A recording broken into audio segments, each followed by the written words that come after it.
Patrick Moretti, les cormorans, c'est pas vos amis, vous qui êtes pêcheurs? Non.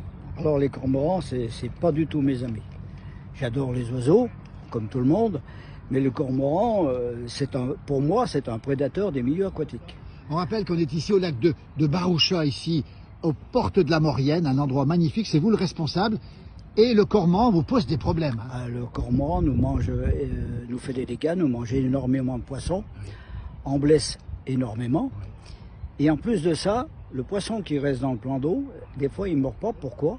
Parce que le cormoran, c'est un poisson contrario au héron, qui ne se poste pas pour attendre. Il plonge dans l'eau, il cherche le poisson dans l'eau. Et il nage dans l'eau, le cormoran? Il nage sous l'eau.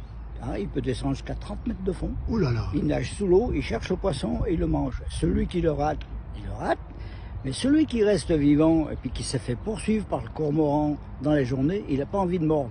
Il est stressé. Bien sûr. Donc le poisson, il est stressé. Et le cormoran pour nous, enfin je parle de ce que je sais sur le plan d'eau de Baroucha, mais aussi sur le Gelon, sur la PPMA de la Rochette, mais aussi sur le lac de Saint-Clair. Il y en a de plus en plus des cormorans? Oui, il y en a de plus en plus. Et pourquoi? Eh bien parce que jusqu'en 2013, on avait l'autorisation de tir de régulation et que la LPO nous a mis au tribunal administratif. Et que depuis 2013... La protection des oiseaux, hein, c'est la ça. protection, c'est une réglementation européenne. D'accord. Et donc là, on est en train on n'a plus depuis 2023 les autorisations de tir. Oui. Donc il se reproduit, il se repeuple, et ça nous pose des problèmes. Comment on peut faire justement pour réguler? C'est ce que vous voulez, hein? Là-bas au milieu du lac, il y a quelque chose là. Ça sert à quoi ça, ce petit plan? Donc ce qu'on a fait, comme je vous le disais, on a fait un dossier qu'on va présenter à l'État. Avec des mesures strictes, des comptages journaliers des cormorans qu'il y a sur le plan d'eau le matin, le soir, de ce qu'on fait pour pouvoir les éloigner.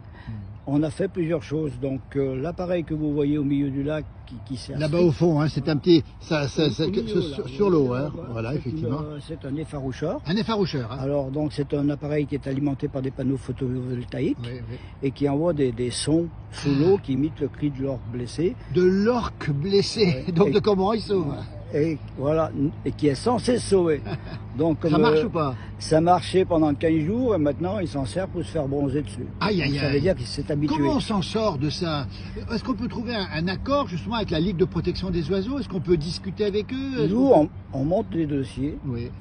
On monte un dossier qui va aller à l'État et on espère avoir l'autorisation de tir de régulation. Voilà, tir de régulation, c'est ce que vous voulez. Hein. Comme je l'explique aux membres de la PO, parce que j'ai vu souvent dans des réunions, des trames vertes et bleues, je leur dis, nous, ce qu'on veut, on n'est pas des extrémistes. On ne veut pas l'éradication du cormoran, on veut la régulation des cormorans. C'est-à-dire de faire en sorte d'avoir des autorisations de tir pour pouvoir en tuer quelques-uns et les faire partir pour pas qu'ils nous mettent... Parce que si on fait rien...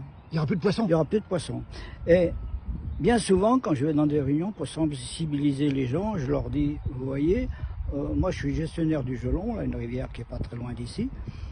Il y a deux petits garçons qui vont se promener dans 10 ans, 15 ans, 20 ans. Il y en a un, il dira à l'autre, bah, mon papy, dans le temps, il venait là, puis il pêchait des poissons. Absolument. Et puis après, il y a les cormorans qui sont venus. Et puis ils ont protégé les cormorans. Maintenant, il n'y a plus de cormorans, puisqu'ils ont tout mangé le poisson. Mais il n'y a plus de pêcheurs. Et qu'est-ce qu'on va en faire des rivières? Il n'y aura plus que des pollueurs qui seront plus surveillés, parce que c'est les pêcheurs qui sont la garde des rivières et des plans d'eau et tout. Donc vous voyez, ça, politiquement, c'est quelque chose qui ne me convient pas du tout. Absolument. Donc on travaille pour faire des dossiers pointus, avec des preuves.